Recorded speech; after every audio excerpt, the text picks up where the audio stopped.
শয়তানের মিশন হচ্ছে আমাদেরকে হতাশ বানানো। মুমিনের ডিকশনারিতে হতাশা নেই। আমাদের শান্তির ঘুম কেড়ে নিছে এই ডিভাইস। আল্লাহর দেয়া ফিতরাতকে ধ্বংস করার সবচেয়ে জঘন্যতম এই নতুন যে আইডিওলজি, এটা হচ্ছে ট্রান্স। আমাদের বোনদেরকে প্ররোচিত করা হচ্ছে, তাদের সামনে আইডিয়া হাজির করা হচ্ছে যে নারী যত বেশি নগ্ন হতে পারে সে তত বড় সাহসী নারী।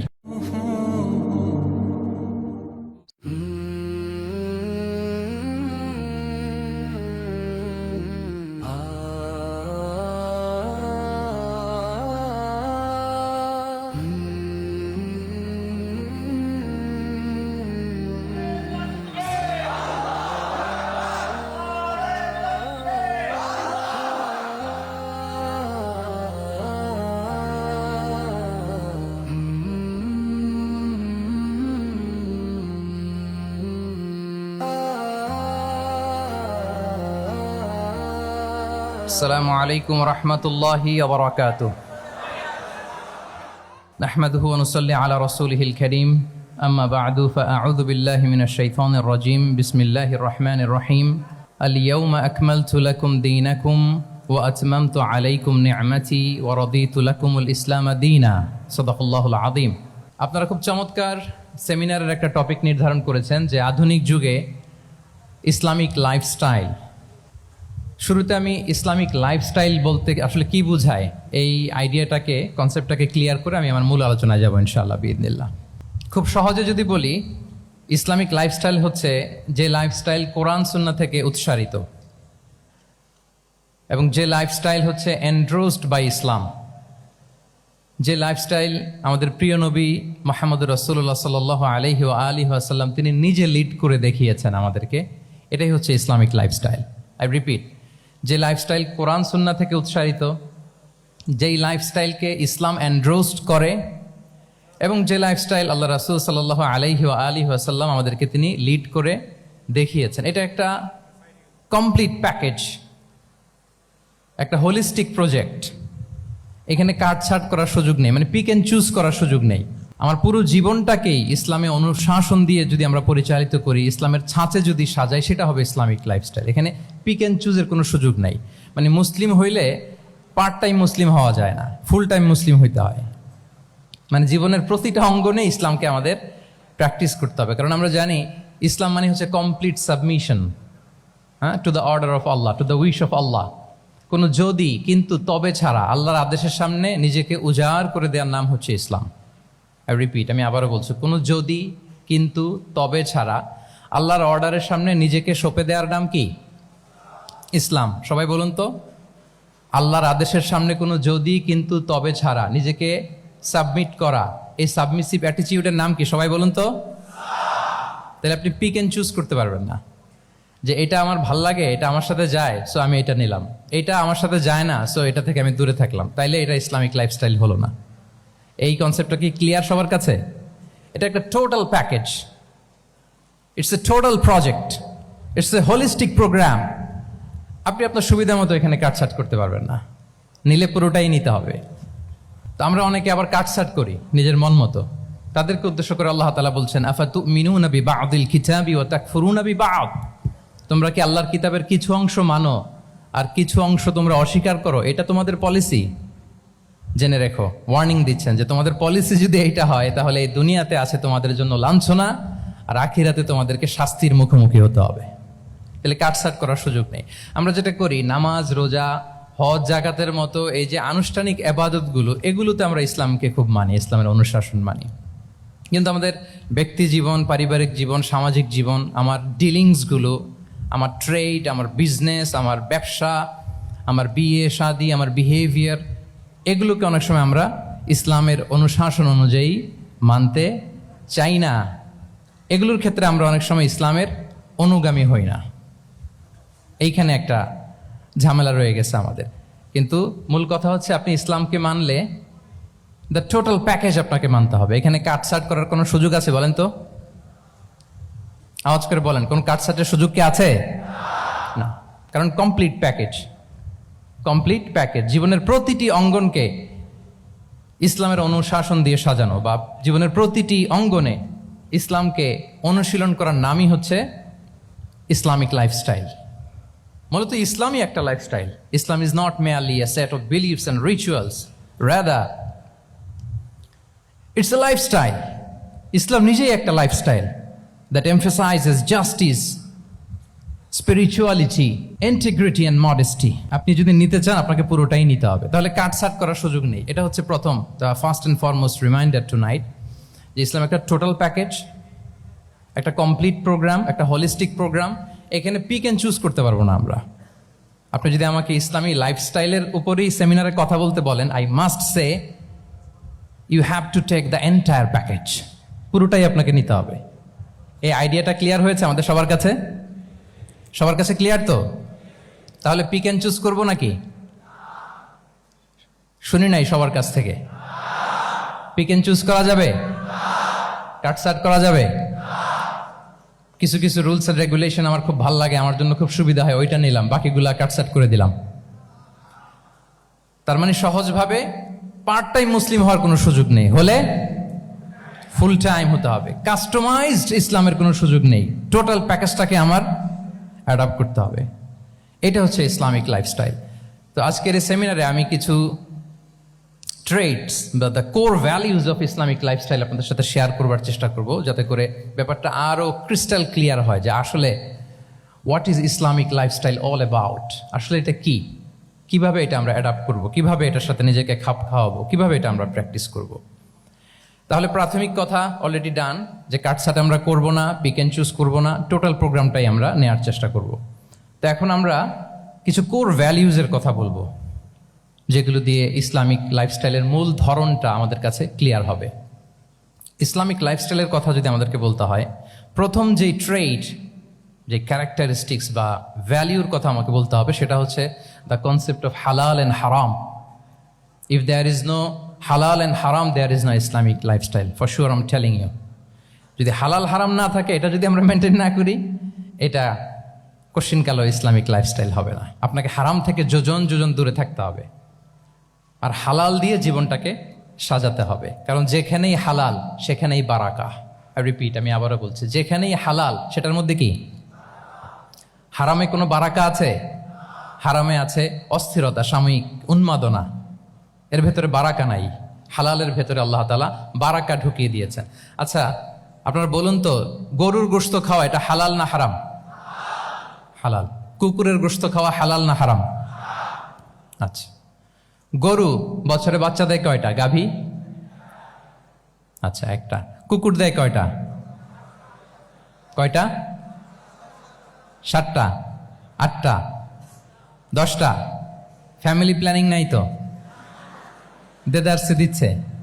আচ্ছা, গরু হালাল, কুকুর হারাম। গরু বাচ্চা দেয় কয়টা?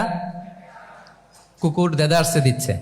তারপরেও বলেন, আমাদের এই যে বাংলাদেশে আমাদের কুরবানির ঈদে লক্ষ লক্ষ গরু জবাই হয়, বিয়ের অনুষ্ঠানগুলোতে এত গরুর গোশত আমরা খাই, আর প্রতিদিনের চাহিদা মেটানোর জন্য তো কত গরু কোরবানি করা হয়। এরপরে বলেন, বাংলাদেশে গরু বেশি না কুকুর বেশি? সবাই বলেন, গরু বেশি না কুকুর বেশি? কারণ কি? হালাল। কারণ কি? এই হালালে বরকত ঢুকিয়ে দিয়েছে কে? তাহলে if there is no concept of হালাল অ্যান্ড হারাম, there is no Islamic lifestyle. প্রথম core value of Islamic lifestyle হচ্ছে আপনাকে হালাল দিয়ে আপনার জীবনকে সাজাতে হবে। লা ইয়াদখুলুল জান্নাতা জাসাদুন গুযিয়া বিল হারাম। হারাম খেয়ে বর্ধিষ্ণু যে দেহ, সে দেহ আল্লাহর জান্নাতে প্রবেশ করবে না। মানে whatever you consume, it should be হালাল। এটা হালাল হইতে হবে। শুধু যেটা আপনি খাচ্ছেন এটাই না, কুলু মিম্মা ফিল আরদি হালালাম তাইয়্যিবা, আল্লাহ তাআলা বলেছেন যেটা কনজিউম করবো হালাল হবে, হালাল হতে হবে। তো এটা শুধু এত ন্যারো কনসেপ্ট না, আপনার জীবনের সবটাই হালাল হতে হবে। ইউর ফুড শুড বি হালাল, ইউর ড্রিঙ্ক শুড বি হালাল, ইউর ইনকাম শুড বি হালাল, ইউর ফ্যাশন শুড বি হালাল, ইউর এন্টারটেইনমেন্ট শুড বি হালাল। সব কিছু হালাল হইতে হবে। আমরা অনেকে যে ভুলটা করি, আমরা খাওয়ার ক্ষেত্রে শুধু হালাল খুঁজি, এরকম অনেকে করে, কিন্তু অন্যান্য ক্ষেত্রে হালাল হারামের বাজ বিছান নাই। আমি একটা উদাহরণ প্রায়ই দেই, দেখবেন যে আমাদের বাংলাদেশের সরকারি অফিসগুলোতে তো ঘুষ চলে নাকি? আল্লাহ ঘুষ থেকে এই জাতিকে তুমি হেফাজত করো। আচ্ছা, দেখবেন যে আমাদের বিভিন্ন সরকারি অফিসগুলোর মুসলিম কর্মকর্তারা, তারা ওয়াইন খায় না। আমি দেখেছি থাইল্যান্ডে গিয়েছে, চায়না গিয়েছে অফিসের কাজে, ওখানে হালাল রেস্টুরেন্টগুলো খোঁজে, কারণ মুসলিম, তার হালাল খাইতে হবে। তো সে ওয়াইন খায় না, পর্ক খায় না, কারণ ইসলামে এটা হারাম। আবার অনেক হিন্দু কর্মচারী, সে আবার গরুর গোশত খায় না, কারণ কি তার ধর্মে ওইটা হারাম। কিন্তু এই মুসলিম কর্মচারী, হিন্দু কর্মচারী দুইজনের নির্বিশেষে মাশাআল্লাহ ঘুষ খায়। এরকম হয় না?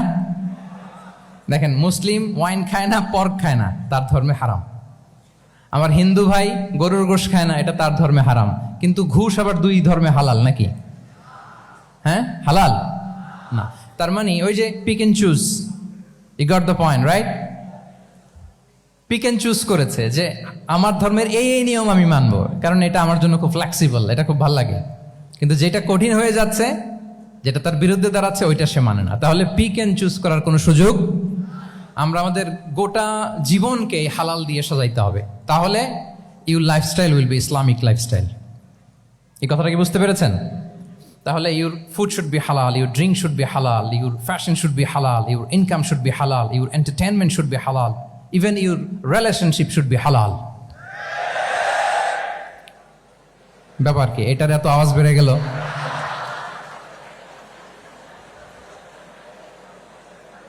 এটা কমন পড়ে গেছে নাকি? আচ্ছা বলেন, হালাল রিলেশনশিপ কোনটা বলেন? এই যে, এই তো আসল জায়গায় হাত দিছি বোধহয়। আমাদের শিক্ষার্থী বন্ধুদের মধ্যে বিবাহিত আছি আমরা? হ্যাঁ, কারা কারা আছি দেখি তো। মাশাআল্লাহ, মাশাআল্লাহ, ঠিক আছে, ঠিক আছে। আমাদের বোনরা উপরে আছেন, মাশাআল্লাহ, অনেকে হাত তুলেছেন, আলহামদুলিল্লাহ। এই তো আমাদের যারা হাত তুলছেন তাদের জন্য একটা তাকবীর দেই আমরা, আল্লাহু আকবার। এই যে আপনারাই বলেছেন, আমার কোনো লিগ্যাল অপিনিয়ন দেওয়ার প্রয়োজন হচ্ছে না, যে হালাল রিলেশনশিপ হচ্ছে বিয়ে। তাহলে বিয়ের বাইরে যদি আমার কোনো রিলেশনশিপ থাকে, হালাল না হারাম? ফতোয়া দিচ্ছে কে? আমি? আপনারাই দিচ্ছেন। বলেন, বিবাহ পরবর্তী কোনো যদি এক্সট্রা ম্যারিটাল রিলেশনশিপ থাকে, এটা ইসলামে হালাল না হারাম? তাইলে pre marriage relationship, after marriage relationship, এটা শরীয়তে হারাম। তো এই হারাম যদি আমি এই হারামের সাথে যদি নিজেকে জুড়ে দেই, তাহলে আমার লাইফস্টাইল এটা ইসলামিক লাইফস্টাইল হতে পারে না। আমরা বিয়ের মতো পবিত্র বন্ধনের মধ্য দিয়ে আমরা আমাদের দাম্পত্য জীবনকে উপভোগ করব। আল্লাহ তৌফিক দান করুক। এই যে অনেকে হাত তুলে ফেলছে, মাশাআল্লাহ, তার মানে সেকেন্ড ইয়ারে আছে, ফার্স্ট ইয়ারে আছে, থার্ড ইয়ারে আছে, আলহামদুলিল্লাহ, হালাল রিলেশনশিপে তারা গিয়েছে, মাশাআল্লাহ। তাহলে হালাল এন্ড হারামের ব্যাপারে যদি আমরা বলি, আমাদের পুরো জীবনের প্রতিটি অঙ্গন আমরা হালাল দিয়ে সাজাবো। কি বলেন? পারা যাবে তো ইনশাআল্লাহ? হারামের সাথে আমাদের কোনো সম্পর্ক আছে? হ্যাঁ, আমরা সবকিছু হালাল দিয়ে সাজাবো তো? হারামকে আমরা না বলে দিব, না, নো। আজকের এই জহির রায়হান মিলনায়তনের এই হলরুম থেকে হারামকে আমরা লাল কার্ড দেখাই দিলাম। কি বলেন? হারামকে আমরা নো বলবো, আওয়াজ করে বলুন, নো। ওকে, নো টু হারাম। তাহলে দ্য কনসেপ্ট অফ হালাল এন্ড হারাম আশা করি আমাদের কাছে ক্লিয়ার। আমরা হালাল দিয়ে নিজেদের জীবনকে সাজাবো, হারামের সাথে আমাদের কোনো সম্পর্ক নাই। তাহলে একটা ট্রেইট আমরা শেয়ার করলাম, একটা কোর ভ্যালু শেয়ার করলাম, যে আমরা যদি হালাল মেনটেন করতে পারি আমাদের জীবনে, এটা হচ্ছে one of the core values of Islamic lifestyle. 2 নম্বর হচ্ছে, ইসলামিক লাইফস্টাইলটা বেসিকলি এটা একটা প্রোডাক্টিভ লাইফস্টাইল। ইসলামী লাইফস্টাইল আমাদেরকে প্রোডাক্টিভ হতে উদ্বুদ্ধ করে। আপনার দিন শুরু হবে অনেক সকালে, প্রোডাক্টিভিটি নিয়ে অনেক লম্বা আলোচনা করা যেতে পারে। আমি ছোট্ট একটা পয়েন্ট যদি আজকের এই হলরুমে শেয়ার করি প্রোডাক্টিভিটি নিয়ে, যে ইসলামিক লাইফস্টাইল হচ্ছে আপনি একেবারে সকাল সকাল আপনার দিন শুরু করবেন। Early to bed and early to rise makes a man healthy wealthy. সবাই তো শিখেছি এটা, যে আগে আগে ঘুমোতে যাও, আগে আগে ঘুম থেকে জাগো, তুমি ধনী হবে, তারপর তুমি প্রজ্ঞাবান হবে, তুমি সুস্বাস্থ্যের অধিকারী হবে। এটা হচ্ছে ইসলামিক লাইফস্টাইলের একটা কোর ভ্যালিউ। সকাল সকাল দিন শুরু করা, মানে সানরাইজের আগে আমার সকাল শুরু হবে। কাজী নজরুলের যে কবিতা, সূর্যি মামা জাগার আগে উঠবো আমি জেগে, পড়েছি আমরা সবাই, কিন্তু হয়তো মানা হয় না। তো এই যে সকাল সকাল ঘুম থেকে ওঠা, এটা যদি আপনার মধ্যে না থাকে, এটা ইসলামিক লাইফস্টাইল হতে পারে না। You must be a morning person.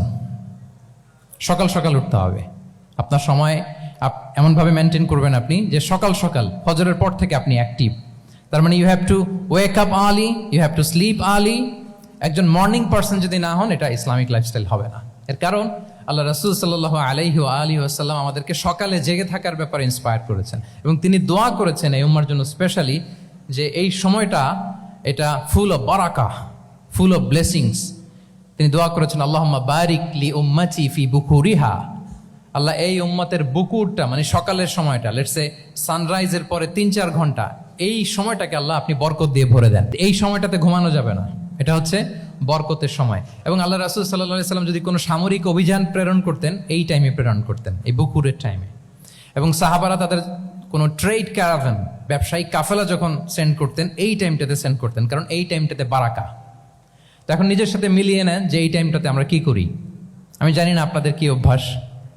আমি এসে তো শুনলাম যে জাহাঙ্গীরনগর বিশ্ববিদ্যালয়ে নাকি যতজন শিক্ষার্থী ততজনের জন্য এখানে আবাসনের ব্যবস্থা আছে।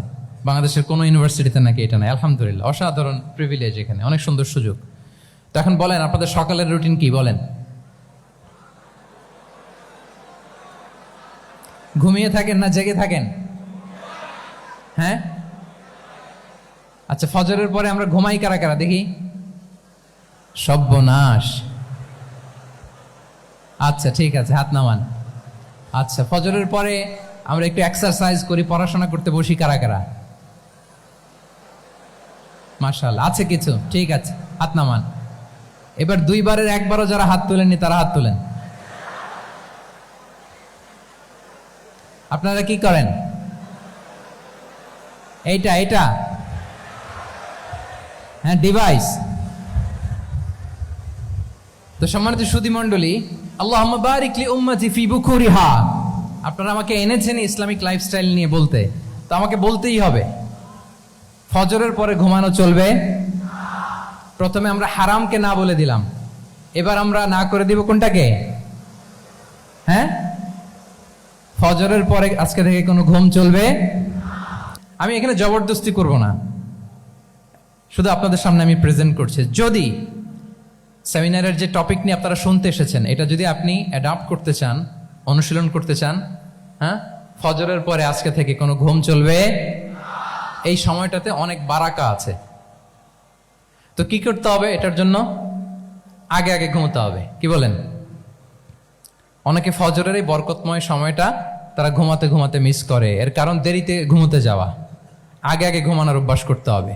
কিন্তু আগে তো ঘুম আসে না, তাই না? এই যে ডিভাইস আমাদেরকে ঘুমাতে দেয় না, আমাদের শান্তির ঘুম কেড়ে নিছে এই ডিভাইস। এই ডিভাইস অ্যাডিকশন, স্ক্রিন আসক্তি, এই স্ক্রিন আসক্তি আমাদের শান্তির ঘুমকে কি করেছে? কেড়ে নিয়েছে। আল্লাহ তাআলা রাতকে বানিয়েছেন ঘুমের জন্য। ওয়াজআলনাল লাইলা লিবাসা। লিবাস মানে আবরণ। আমি রাতকে বানিয়েছি পোশাকের মতো আবরণ করে, যে আবরণ রাত্রিবেলা নিঝুম নিঝুম নিস্তব্ধ অন্ধকার দিয়ে ছেয়ে দেয়। ফলে মেলাটিন নামে একটা হরমোন নিঃসরিত হয়, আমাদের ঘুম ঘুম ভাব আসে। ঘুমের জন্য আল্লাহ তৈরি করেছেন রাতকে। এরপরে আল্লাহ তাআলা বললেন ওয়াজআলনান নাহারা মাআশা। আর দিনকে বানিয়েছি আমি প্রাণ চঞ্চল করে, দিনে আমরা কাজ করব। তাহলে রাতে আগে আগে ঘুম, আর দিনের বেলা আল্লাহ তাআলা আমাদেরকে কাজ করার জন্য সৃষ্টি করেছেন। কিন্তু এই সাইকেলটাকে আমরা ঘুরাই ফেলছি। রাতে যত দেরি করে আপনি ঘুমাবেন, সকালে ঠিক তত দেরি করে আমাকে উঠতে হয়, ঠিক কিনা বলেন? তাহলে ফজরের পর বকুর পিরিয়ড অফ টাইমটাকে কাজে লাগাতে হলে রাতে আমাদেরকে আগে ঘুমাতে যেতে হবে। রাতে কি করতে হবে? আগে ঘুমোতে যেতে হবে। তাহলে 1 নম্বরে কি বললাম? কনসেপ্ট অফ হালাল এন্ড হারাম। 2 নম্বরে বললাম প্রোডাক্টিভিটি। ইসলামিক লাইফস্টাইল হচ্ছে একটা প্রোডাক্টিভ লাইফস্টাইল। এটা মেনটেন করতে হলে প্রোডাক্টিভিটির অনেক কথা। একটা কথা হচ্ছে সকাল সকাল আপনার দিন শুরু করুন। কি পাওয়া যাবে তো ইনশাআল্লাহ? সবাই একসাথে পড়ে ইনশাআল্লাহ। এই যে আমাদের দেরি করে রাতে ঘুম আসে, স্ক্রিন আসক্তি, এই ডিভাইস আমাদের আরামের ঘুম কেড়ে নিছে কেন জানেন? এর কারণ হচ্ছে আল্লাহর দেয়া যে ফিতরাত, এই ফিতরাতকে আমরা উল্টে দিয়েছি। ফিতরাত শব্দটার সাথে আপনাদের পরিচয় আছে? হ্যাঁ, the innate characteristics of a human being. একটা মানুষের যে ক্যারেক্টারিস্টিক্স, যে ইননেট স্বভাব দিয়ে আল্লাহ তাআলা তৈরি করেছেন, নেচার, এটাকে আরবিতে বলে ফিতরাত। এই ফিতরাতের বিরুদ্ধে কিছু করা যাবে না। ইসলামিক লাইফস্টাইল হচ্ছে ফিতরা বেসড লাইফস্টাইল। ফিতরাতাল্লাহিল্লাতী ফাতারান নাসা আলাইহা লা তাবদীলা লিখালকিল্লাহ। আল্লাহর প্রকৃতির অনুসরণ করো, যে প্রকৃতি দিয়ে তিনি মানুষকে সৃষ্টি করেছেন। আর আল্লাহর সৃষ্টি কাঠামোর মধ্যে কোনো পরিবর্তন, কোনো বিকৃতি নেই। সুবহানাল্লাহি বিহামদি। তা আমরা এই ফিতরাতকে চেঞ্জ করে দেওয়ার কারণে এই ঝামেলা। আমরা সবাই এই ফিতরাতের উপর জন্মেছি। কুল্লু মাউলুদিন ইউলাদু আলাল ফিতরা ফাআবাওয়াহু ইউহাউবিদানি আও ইউনাসসিরানি আও ইউমাজ্জিসানি। প্রতিটি নিউ বর্ন বেবি তারা ফিতরাতের উপর জন্মায়, মানে নবজাতক সন্তান ইসলামের উপর জন্মায়। কিন্তু বাবা মা তাকে হয় ইহুদি বানায়, নাসারা বানায় বা অগ্নি উপাসক বানায়। তাহলে এই যে ফিতরাত, আল্লাহর দেয়া ফিতরাতকে যখন আমরা চেঞ্জ করেছি, আমাদের জীবন থেকে বারাকা উঠে গিয়েছে। ফিতরাতকে যদি আরো সহজ করে আমি আপনাদেরকে বুঝাই, তাহলে ফিতরাত হচ্ছে যা কিছু স্বাভাবিক, যা কিছু কল্যাণকর, যা কিছু ভালো, তাই ফিতরাত। আই রিপিট, সুপ্রিয় শিক্ষার্থী বন্ধুরা, ফিতরাত হচ্ছে যা কিছু স্বাভাবিক, যা কিছু ভালো, যা কিছু কল্যাণকর, তাই কি? তাই ফিতরাত। এই যে এখন আরবি কোন মাস চলছে বলেন তো? রজব। এই রজব মাসের ২৬ তারিখ দিবাগত রাত্রে আল্লাহ রাসূল সাল্লাল্লাহু আলাইহি ওয়াসাল্লাম ঊর্ধ্ব জগতের একটা ভিজিটে গিয়েছিলেন। আমরা জানি না সবাই? হ্যাঁ, ইসরা মেরাজের কথা আমরা জানি। সো এই মেরাজ রজনীতে আল্লাহ রাসূল সাল্লাল্লাহু আলাইহি ওয়া আলিহি ওয়াসাল্লাম ফিতরাত মানে what is the essence of ফিতরা, এটা বোঝানোর জন্য হাদিসটা আমি শেয়ার করছি। মেরাজে যখন গেলেন, জিবরিল আলাইহিস সালাম ওনাকে 2টা পেয়ালা দিলেন। তিনি বললেন উচিতু বি ইনাআইন, আমাকে 2টি পেয়ালা দেয়া হলো। ফি আহাদিহিমা লাবান ওয়া ফিল আখারি খামর। এক পেয়ালায় ছিল দুধ, আরেক পেয়ালায় ছিল মদ। ফা আখাযতুল লাবান ওয়া শারিবতু। যখন 2টা অপশন দেয়া হলো, 2টা পেয়ালা, আমি দুধের পেয়ালাটা নিলাম এবং সেটা পান করলাম। তখন জিবরিল আলাইহিস সালাম বললেন আসাবতাল ফিতরা, মানে you are guided to the ফিতরা, আপনি সঠিকটাই নিয়েছেন। যেটা ফিতরা, যেটা নেওয়া উচিত, আপনি ওইটাই নিয়েছেন। তাহলে এখন আরো সহজ হবে। যদি 2টা পেয়ালা দেয়া হয়, একটা মদের পেয়ালা আর একটা দুধের পেয়ালা, তো আমরা নিব কোনটা বলেন? হ্যাঁ, তাইলেই ফিতরা হবে। তাহলে কি হবে? তাহলে যেটা স্বাভাবিক, যেটা কল্যাণকর, যেটা আমাদের জন্য ভালো, সেটা হচ্ছে ফিতরাত। তাহলে মদের পেয়ালা, দুধের পেয়ালা, কোনটা নিব? সবাই নিব তো নাকি? আমাদের রুচির যে দুর্ভিক্ষ চলতেছে, অনেকে মদের পেয়ালাই নিয়ে নিবে। কি বলেন? আছে না একদল, তারা কি করে? ওইটা চুজ করে ফেলবে। এবার বলেন আমরা কোন পেয়ালা নিব, মদের না দুধের? আমাদের ঐতিহ্য, আমাদের রুচি, আমাদের মূল্যবোধকে ধ্বংসের যত আয়োজন দরকার সব সেটআপ চারদিকে আছে। আল্লাহর ফিতরাতকে ধ্বংস করে দেওয়ার শয়তানি সব আয়োজন আমাদের চারিদিকে। বাট আপনাকে রাইট থিংটা চুজ করতে হবে। তাহলে রাসূল সাল্লাল্লাহু আলাইহি ওয়াসাল্লামকে দুধ দেয়া হলো, মদ দেয়া হলো, তিনি নিলেন দুধের পেয়ালা। তাহলে এটা হচ্ছে ফিতরাত। এটা কি? ফিতরাত। এভাবে সবকিছু চেঞ্জ করে দেয়া হয়েছে। সবকিছু, আমাদের লাইফস্টাইল চেঞ্জ করে দেয়া হয়েছে, আমাদের ফুড হ্যাবিট চেঞ্জ করে দেয়া হয়েছে, আমাদের খাদ্যাভ্যাসের মধ্যে পরিবর্তন। দেখবেন যে এখন আমরা যা খাই, আগে কিন্তু এটা খাইতাম না। এখন আমরা প্রসেসড ফুড খাই, হ্যাঁ, ফাস্ট ফুড খাই, জেনেটিক্যালি মডিফাইড যে ফুডগুলো আমরা খাই, এরপরে ল্যাব মিট, কত যে ভয়ঙ্কর। আপনারা জেনে থাকবার কথা যে ল্যাবে তৈরি মাংস দেখেছেন নাকি আপনারা? প্রাকৃতিক মাংসের কোনো ছিটে ফোটা নেই, কিন্তু এটা গরুর মাংস হয়ে গেছে, ওইটা মানুষ খাচ্ছে। মানে আমাদের লাইফস্টাইলও করাপ্টেড, আমাদের ফুড হ্যাবিটও করাপ্টেড, আমাদের স্লিপিং সাইকেলটা করাপ্টেড, সব কিছু করাপ্ট করে দেওয়া হচ্ছে। এবং এটার প্রভাব পড়েছে আমাদের শিশুদের মধ্যেও। দেখবেন যে শিশুরা সবজি খেতে চায় না। আমার তো 2 মেয়ে আছে, আমি তো দেখি বাসায়, বা অনেকের কমপ্লেনগুলো আমরা শুনি। আমাদের এখনকার বাচ্চাদেরকে ভেজিটেবলস দিলে খায় না, মাছ দিলে খায় না, অর্গানিক ভালো ভালো খাবার দিলে শাকসবজি খায় না। কি খাবে জানেন? সচেস খায়, সচেস, হটডগ খায়। হ্যাঁ, ওই যে আপনি অর্ডার দিয়ে বার্গার এনে দিবেন, পিৎজা এনে দিবেন, ওইটা খাবে। তারপর ইনস্ট্যান্ট নুডলস খাবে, স্যুপ খাবে, ফ্রোজেন যত মিল আছে এগুলো খাবে, টিনজাত খাবার যেগুলো দীর্ঘদিন সংরক্ষণ করে রাখা হয়। তো বলেন, আজ থেকে 30 বছর আগে আমাদের বড়রা কিংবা আমাদের শিশুরা, আমরা কেউ কি এই খাবার খেয়েছি বলেন তো? আওয়াজ করেন, খেয়েছি কেউ? They changed the entire system. কেন আমরা ইসলামিক লাইফস্টাইল নিয়ে কথা বলছি এখন? কারণ আমাদের পুরো সিস্টেমটাই, আমাদের পুরো ফিতরাতটাই ওরা চেঞ্জ করে দিয়েছে। তারপর ডিভাইস ছাড়া বাচ্চারা খেতে চায় না, কার্টুন দেখে দেখে খাওয়াতে হয় ওদের। কি বলেন? আচ্ছা বলেন তো, আজ থেকে 30 বছর পেছনে ব্যাক টু দ্য হিস্ট্রিতে যদি আমরা যাই, 70-এর দশকে, 80-র দশকে বাংলাদেশের কোনো একটা গ্রামের কথা, একটা পল্লীর কথা আপনি একটু চিন্তা করেন তো। রাত 8টার দিকে, 9টার দিকে আপনি ওই গ্রামের কাউকে খুঁজে পাবেন? 70-এর দশকে, 80-র দশকে একটা গ্রামের পরিবেশের কথা যদি চিন্তা করেন, রাত 8টায় সবার কি অবস্থা বলেন তো? আপনি তো ঘুম খুঁজে পান না, আপনার তো ইনসমনিয়া। আমাদের এখন ট্যাবলেট খাওয়া লাগে না ঘুমের জন্য? আমাদের তো ইনসমনিয়া হয়ে গেছে এখন। কিন্তু আজ থেকে বেশি দূরে না, 30 বছর আগের একটা গ্রামীণ পরিবেশের রাত 8টার পরিবেশ হচ্ছে সবাই ঘুম। আমরা তারও 2 বা 3 ঘন্টা পরে ডিনার করব, কিন্তু ওনাদের মাগরিবের আগে বা পরে ডিনার করে ফেলছে, এশার নামাজ পড়েই কি 1-2 জন না, পুরো গ্রাম জামাতে ঘুম। পুরো গ্রাম জামাতের সাথে ঘুম। তো যে লোকটা 8টার দিকে ঘুমালো, উঠবে কখন বলেন? রাত 3টার পর ওর ঘুম আসবে? আর হ্যাঁ, ঘুমেরও তো একটা লজ্জা শরমের ব্যাপার আছে, আর কত থাকবে এখানে? কি বলেন? আপনি তো ঘুমাতে যান রাত 2টায়, আর আজ থেকে 30 বছর আগে আমার বাংলাদেশের একটা গ্রামীণ পরিবেশে রাত 8টার দিকে সবাই ঘুম। আমরা এখন যেই টাইমটাতে ঘুমোতে যাই, ওই সময় ওনাদের অর্ধেক ঘুম শেষ। ফজরের নামাজ পড়ে আমাদের বাপ চাচারা কি করতো? হ্যাঁ, একটু ব্যাক টু দ্য হিস্ট্রিতে তাকান না। ফজরের নামাজ পড়ে এক বল পান্তা ভাত খাইতো। আমরা তো এখন এতটুক খাইলে আমাদের এটা বার্ন করার জন্য দৌড়াইতে হয় 5 কিলো, জিমনেশিয়ামে যাইতে হয়, কত আয়োজন, কত ওয়ার্কআউট করা লাগে। এক বল কাঁচামরিচ দিয়ে, পোড়ামরিচ দিয়ে ভাত খেয়ে চলে যাইতো ফসল খেতে। দুপুরে আবার এক বল, খাইতে বসলেই এক বল। আমরা সারা মাসে খেতে পারি না এক বল।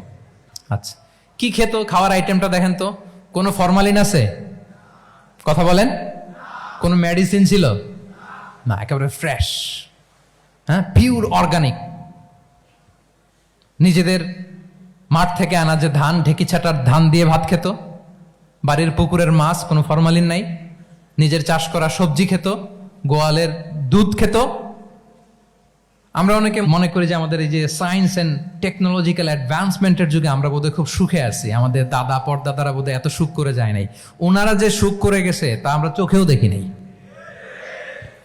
আমার দাদা পরদাদারা যে সুখে লাইফ লিড করেছে তার অর্ধেকও আমরা করতে পারি না। তারাই আসলে শান্তির, সুখের, আনন্দের সময়টা তারা কাটিয়েছে। তাহলে সম্মানিত সুধী মণ্ডলী, পুরো আমি আপনাদেরকে বোঝানোর চেষ্টা করছি যে ইসলামিক লাইফস্টাইল নিয়ে why we should talk about Islamic lifestyle. কারণ পুরো সিস্টেমটাকে তারা কলাপস করেছে, করাপ্ট করেছে।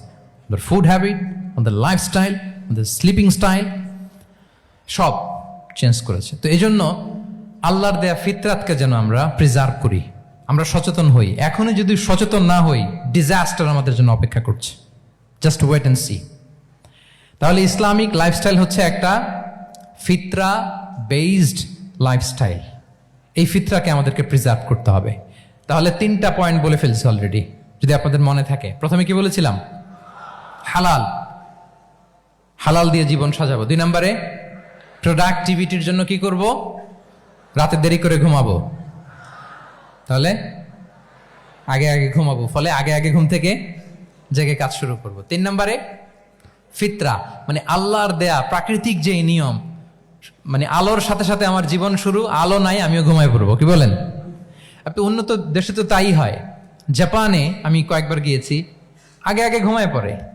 ইভেন আমেরিকাতে আমি কয়েকবার গিয়েছি, অনেক অনেক শহরে 8টার পরে সুপার শপ বন্ধ, 8টার পরে ঘুম এরা।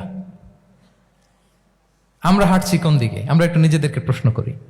তাহলে 3 নম্বর হচ্ছে ফিতরা বেসড যে লাইফস্টাইল, এটার দিকে আমাদেরকে ফিরে আসতে হবে। 4 নম্বর হচ্ছে মডেস্টি, শালীনতা।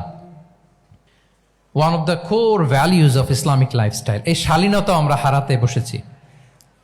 মডেস্টি বললে অনেকে শুধু কাপড় চোপড় নিয়ে চিন্তা করে যে ছোট কাপড়, বড় কাপড়। Modesty is not about only clothing, but also your behaviour, your dealing, your overall character. শুধু আপনি মডেস্টি, শালীনতা বললে কাপড় চোপড় নিয়ে চিন্তা করবেন না।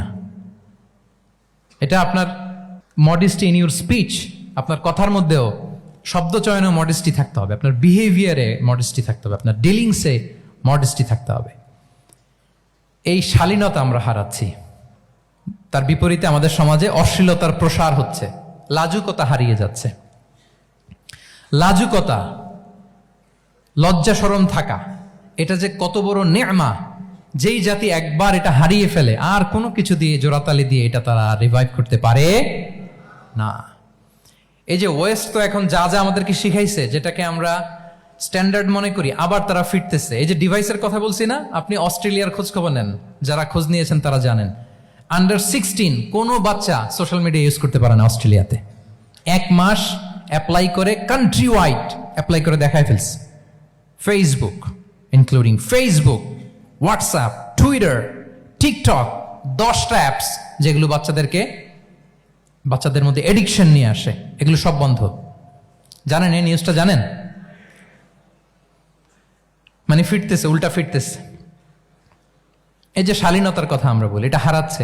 রাসূল সাল্লাল্লাহু আলাইহি ওয়াসাল্লাম বলেন, যার শালীনতা নাই, ইযা লাম তাস্তাহি ফাসনা মা শি'তা, যখন তোমার লজ্জা শরম থাকবে না, যা মনে চায় তাই করো। শিশু মোহাম্মদ চলে গেল সেই বনু সাদে, ছোট্ট মোহাম্মদ কাঁদে না কখনো, ক্ষুধা লাগলেও কাঁদে না, ব্যথা পেলেও কাঁদে না। কিন্তু ছোট্ট মোহাম্মদের প্রাইভেটসের জায়গা থেকে কাপড়টা যখন সরে যেত, শিশু মোহাম্মদ কেঁদে দিত। সুবহানাল্লাহ, শালীনতা। ইযা লাম তাস্তাহি ফাসনা মা শি'তা। রাসূল সাল্লাল্লাহু আলাইহি ওয়াসাল্লাম বলেছেন, যদি তোমার লজ্জা শরম না থাকে, লজ্জা শরমের মাথা যদি তুমি খাও, তুমি সব করতে পারবা, তোমাকে দিয়ে সব সম্ভব। তাহলে এই শালীনতা, এটা অনেক বড় নেয়ামা। সম্মানিত বন্ধুরা, আজকে দিনকে দিন আমাদের সমাজ থেকে শালীনতা হারিয়ে যাচ্ছে, লাজুকতা হারিয়ে যাচ্ছে। নারী পুরুষ উভয় দিক থেকে, বিশেষ করে আমাদের বোনদেরকে টার্গেট করা হয়েছে। নারীদেরকে, আমাদের বোনদেরকে, তাদেরকে প্ররোচিত করা হচ্ছে, তাদের সামনে আইডিয়া হাজির করা হচ্ছে যে নারী যত বেশি নগ্ন হতে পারে, সে তত বড় সাহসী নারী। বলেন, আমাদের সমাজে পত্রপত্রিকা আপনারা দেখেন না এটা? যে নারী নিজেকে যত এক্সপোজ করবে, সে তত বড় কি সাহসী নারী, এই তকমা তাকে দেয়া হচ্ছে। এটা টোটাল কমপ্লিট শয়তানের একটা মিশন। শয়তানের প্রথম মিশন হচ্ছে বনি আদমকে বিবস্ত্র করা। কি করা? আল্লাহ তাআলা আদম আলাইহিস সালাম, হাওয়া আলাইহিস সালামকে বলেছিলেন যে নিষিদ্ধ গাছ যেও না, খেও না। শয়তানের প্ররোচনায় খেয়ে ফেলেছিলেন, সাথে সাথে জান্নাতের পোশাক খুলে পড়েছে। তার মানে শয়তানের প্রথম মিশন হচ্ছে মানুষকে কি করা? নগ্ন করা। মানুষকে কি করা? নগ্ন করা। তাহলে আমাদের বোনদেরকে এমন ভাবে তাদের সামনে উপস্থাপন করা হচ্ছে, প্ররোচিত করা হচ্ছে, এবং বলা হচ্ছে নগ্নতার পথে যে বেশি হাঁটে সে নাকি তত সাহসী নারী। নাউযুবিল্লাহি মিন যালিক। তাহলে এই যে মানব জাতিকে বস্ত্রহীন করা, এটা শয়তানের একটা মিশন। তার বিপরীতে ইসলাম নারীকে সম্মান দিয়েছে, সম্মান করেছে। যে ঘরে প্রথমে কন্যা জন্মায়, খায়রুকুম মান বুখিরা বিল উনসা, সে ঘরটাকে আল্লাহ তাআলা বরকতময় করে দেয়। 2 সন্তান তো 2 জান্নাতের দরজা ওপেন। 2 কন্যা সন্তান, 3 কন্যা সন্তান তো 3টা জান্নাতের দরজা ওপেন। সুবহানাল্লাহ। স্ত্রী হয়ে যখন ঘরে যাবে, যে ব্যক্তি তার স্ত্রীর কাছে সেরা, পরিবারের কাছে সেরা, সে সবার কাছে সেরা, সে আল্লাহর কাছে সেরা। সুবহানাল্লাহ। এবং কোন মা যদি সন্তান জন্ম দিতে যে মারা যায়, কিয়ামতের দিন আল্লাহ তাআলা ওই মাকে শহীদদের কাতারে দাঁড় করাবেন। আর যদি সেফলি সন্তান ভূমিষ্ঠ হয়, আল্লাহ বলে মায়ের পায়ের নিচে ওই সন্তানের বেহেশত। সুবহানাল্লাহ। কিভাবে নারীর স্টেটাস, মর্যাদাকে ইসলাম বাড়িয়েছে। এবং এই যে ইসলাম যে নারীকে যে ভিআইপি হিসেবে কনসিডার করে, হ্যাঁ, ইসলামের দেয়া নারীর ড্রেস কোড নিয়ে আমাদের অনেকের কত কথা, কত ক্রিটিক। এটা কেন করে? কারণ Islam consider women as a queen. Islam তো নারীকে রানী হিসেবে কনসিডার করে। কি হিসেবে বলেন? আচ্ছা বলেন, যে কুইন হবে, যে রানী হবে, তার একটা স্পেশাল ড্রেস কোড থাকবে না? তার একটা স্পেশাল প্রোটোকল থাকবে না? রানীর সাথে কি যা মনে চায় তা করা যায়, দেখা করা যায়, তার কাছে যাওয়া যায়? আল্লাহু আকবার। কারণ ইসলাম চায় নারীদের জন্য পৃথিবীটা নিরাপদ হোক। ইসলাম চায় নিজ গৃহে বা কর্মক্ষেত্রে নারীরা নিরাপদ থাক। ইসলামের যত ভ্যালিউজ আছে, যত রুলস এন্ড রেগুলেশন আছে, এটা আমাদের ভালোর জন্য, মানব জাতির কল্যাণের জন্য। তাহলে এই অশ্লীলতা থেকে আমাদের যোজন যোজন দূরে থাকতে হবে। If you talk about Islamic lifestyle, আমাদেরকে শালীনতা, মডেস্টি ফিরিয়ে আনতে হবে। You have to maintain modesty. আমি যদি আরো ডিপে যাই, দেখেন এই যে প্রত্যেকের হাতে এক একটা করে পর্ন হাব হয়ে গেছে এখন, হয়েছে না? পর্নোগ্রাফির সয়লাভ, বিকৃত যৌনাচারের সয়লাভ। এখন নতুন নামে, নতুন মোড়কে, এলজিবিটি আমাদের সমাজে নানা মোড়কে আমাদের সামনে উপস্থাপন করা হচ্ছে। শুনেছেন না এগুলো? আপনারা নাম শুনেছেন? এই যে ট্রান্স, নাম শুনছেন না? নিজের দেহ কাটাকাটি করে দিব্যি পুরুষ, 4 সন্তানের বাবা, এখন হঠাৎ করে বলে যে আমি মনে মনে নারী, তো সোসাইটি যেন আমাকে নারী স্বীকৃতি দেয়। বায়োলজিক্যালি দিব্যি নারী, 3 সন্তানের মা, এখন বলে যে এখন আমি মনে মনে ভাবতেছি পুরুষ, তো আমাকে পুরুষ হিসেবে তুমি কনসিডার করো। আল্লাহর দেয়া ফিতরাত, এই যে বলছি উল্টায় ফেলতেছে, এই ফিতরাতকে ধ্বংস করার সবচেয়ে জঘন্যতম এই নতুন যেটা বাজারজাত করা হচ্ছে যে আইডিওলজি, এটা হচ্ছে ট্রান্সজেন্ডারিজম। অধিকারের মোড়কে, তাও আসতেছে কিভাবে, কিসের মোড়কে বলেন তো? রাইটস এর কথা বলে, যে এটা একটা রাইটস। এজন্য সম্মানিত সুধীমণ্ডলী, শালীনতার কোনো বিকল্প নেই। If you want to take care of yourself, if you want to take care of your family, your society, you have to maintain modesty. কোনো বিকল্প নেই, সাবধান হইতে হবে আমাদেরকে। তাহলে 4 নম্বরে কি? শালীনতা, মডেস্টি। শালীনতা হচ্ছে ইসলামিক লাইফস্টাইলের ভূষণ। এখন পরিকল্পিতভাবে এই শালীনতার কবর রচনা করা হচ্ছে আমাদের সমাজে। আপনারা কি রাগ করতেছেন? কথা ক্লিয়ারলি বুঝতে পারতেছেন? আমি যদি রয়ে শয়ে কথা বলি তা বুঝতে পারবেন আপনারা? ক্লিয়ারলি মেসেজগুলো আমি আপনাদের সামনে পৌঁছে দিচ্ছি। তাহলে কয়টা গেল? 4টা। হালাল, প্রোডাক্টিভিটি, প্রিজার্ভিং ফিতরা, এন্ড ফাইনালি মডেস্টি। 4টা কাভার। 5 নম্বরে হচ্ছে ইসলামিক লাইফস্টাইল যদি আমরা মেনটেন করি, we must have to be optimistic, hopeful, আশাবাদী হইতে হবে। মুমিনের ডিকশনারিতে হতাশা নেই। আমরা হতাশ হই না, আমরা নিরাশ হই না, আমরা ভরসা রাখি এক মহান সত্তার উপর। আওয়াজ করে বলুন, তিনি কে? শয়তানের মিশন হচ্ছে আমাদেরকে হতাশ বানানো। আমি স্টেজে ওঠার আগে সম্মানিত স্যার বলতেছিলেন যে আপনি একটু আশাবাদী করবেন আমাদের নারী শিক্ষার্থীদের ব্যাপারে, আমাদের ছেলে শিক্ষার্থীদের ব্যাপারে। কয়েকটা ইস্যু স্যার বললেন যে কিছু ফ্রাস্ট্রেশন তাদের মধ্যে কাজ করে। আজকে আপনাদের ডিকশনারি থেকে ফ্রাস্ট্রেশনকে একেবারে অমিট করে দিয়ে যাব। বলেন, বিশ্বাসীদের ডিকশনারিতে হতাশা বলে কোনো শব্দ আছে? ফ্রাস্ট্রেশন আছে? কারণ শয়তানের মিশন হচ্ছে আমাদেরকে হতাশ বানানো। কি বানানো? শয়তান আমাদেরকে আশাবাদী করতে চায় না, সে চায় আমরা যেন হতাশ হই। আমি ভুল করেছি, পাপ করেছি, অন্যায় করেছি, তো শয়তান সেই পাপের সাগরে আমাকে হাবুডুবু খাওয়াতে চায়, বলে আর অনেক ভুল হয়ে গেছে, অনেক দূর তুই চলে এসেছিস, আর আল্লাহ তোকে ক্ষমা করবে না, থাক এখানেই থাক, করতে থাক। এরকম শয়তান টেম্পটেশন দেয়, প্রভোকেশন করে। কিন্তু শয়তান জানে না যে আল্লাহর রহমতের দরিয়া কত বড়। শয়তানের মিশন হচ্ছে আমাদেরকে হতাশ বানানো, আর আল্লাহর বাণী আমাদের হৃদয়ে আশা জাগায়, আশাবাদী করে তোলে। আল্লাহর এই কিতাবের, কোরআনের প্রতিটি আয়াতে পরতে পরতে পাবেন আপনি মোটিভেশন, ইন্সপিরেশন। আল্লাহু আকবার। লা তাহজান ইন্নাল্লাহা মা'ানা। মনকে তুমি বুঝিয়ে বলো আল্লাহ আছেন আমার সাথে। জাহাঙ্গীরনগর বিশ্ববিদ্যালয়ের আমার সুপ্রিয় শিক্ষার্থী বন্ধুরা, এই বাক্যটি নিজের জীবনের জন্য, নিজের জীবনের সাথে সেট করে নেন। মনকে তুমি বুঝিয়ে বলো আল্লাহ আছেন আমার সাথে। বিপদে আপদে, আমাদের লাইফে আপস এন্ড ডাউনস থাকে, সব মুহূর্তে আমরা এই কথাটা খেয়াল করব যে কেউ যদি আমাকে হেল্প করার জন্য নাও থাকে, এক মহান সত্তা আছে। তিনি কে? আল্লাহ রাসূল সাল্লাল্লাহু আলাইহি ওয়াসাল্লাম, আবু বকর রাদিয়াল্লাহু তাআলা আনহু গারে সাউরে হিজরতের রাতে লুকিয়ে আছেন। কুরাইশরা খুঁজতেছে, আবু বকর রাদিয়াল্লাহু তাআলা আনহু তটস্থ, না জানি ধরা পড়ে যাই। তিনি বলছেন, কুরাইশরা আমাদের এত পাশ দিয়ে যাচ্ছে, একটু মাথা নিচু করলে দেখে ফেলবে আমাদের। রাসূল সাল্লাল্লাহু আলাইহি ওয়াসাল্লাম বললেন যে ভয় পেও না। আবু বকর, তুমি কি ভেবেছো আমরা এখানে গুহাতে 2 জন? না না, এই গুহায় আমরা 2 জন নই, আমাদের সাথে একজন মহান সত্তা আছে। তিনি কে? আমরা 3 জন এখানে। লা তাহজান ইন্নাল্লাহা মা'ানা। ভয় পেও না, হতাশ হয়ো না, নিশ্চয় আল্লাহ আমাদের সাথে আছেন। আল্লাহ তাআলা সরাসরি কথাটাকে কোরআনে কোট করেছেন যে লা তাহজান ইন্নাল্লাহা মা'ানা। তাহলে সুপ্রিয় বন্ধুরা, এই বাক্যটা আমাদের খেয়াল রাখতে হবে যাদের মধ্যে ফ্রাস্ট্রেশন কাজ করে, যে মনকে তুমি বুঝিয়ে বলো কে আছেন আমার সাথে? আল্লাহ আছেন আমার সাথে। এরকম কোরআনের পরতে পরতে অনেক আয়াত পাবেন। লা তাইয়াসু মির রাউহিল্লাহ ইন্নাহু লা ইয়াইয়াসু মির রাউহিল্লাহি ইল্লাল কওমুল কাফিরুন। আল্লাহর রহম থেকে নিরাশ হয়ো না। কাফিররা ছাড়া কেউ আল্লাহর রহম থেকে নিরাশ হয়। আমি আপনি আমাদের জীবনে কত ভুল করেছি, কত অন্যায় করেছি, কতটাই বা পাপ করেছি। মনে রাখবেন, আমাদের পাপ যত বড় হোক, আল্লাহর রহমতের দরিয়া তার চাইতেও বড়। ইন্না মাআল উসরি ইউসরা ফাইন্না মাআল উসরি ইউসরা, and verily with every hardship there is an ease. প্রত্যেক কষ্টের পরেই থাকে স্বস্তি। এই বাক্যগুলো কি আপনাকে মোটিভেশন দেয় না? এই কথাগুলো কি আপনাকে চাঙ্গা করে না? আপনার জীবনে ইন্সপিরেশন হয়ে আসে না এই কথাগুলো? ওয়ালা তাহিনু ওয়ালা তাহজানু ওয়া আনতুমুল আ'লাউনা ইন কুনতুম মুমিনিন। চিন্তা করো না, হতাশ হয়ো না, তোমাদেরই বিজয় হবে যদি তোমরা মুমিন হও। আল্লাহু আকবার।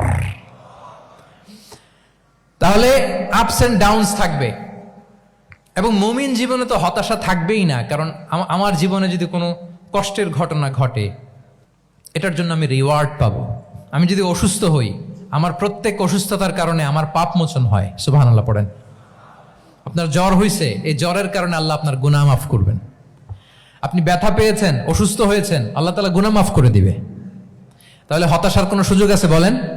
না। মুমিন জীবনে হতাশার কোনো সুযোগ নেই। রাসূল সাল্লাল্লাহু আলাইহি ওয়াসাল্লাম বলেন, মা ইউসিবুল মুসলিমা মিন নাসাব ওয়ালা ওয়াসাব ওয়ালা হাম্মিন ওয়ালা হুজনিন ওয়ালা আযান ওয়ালা গাম্মিন হাত্তা শাওকাতি ইউশাকুহা ইল্লা কাফারাল্লাহু বিহা মিন খাতায়া।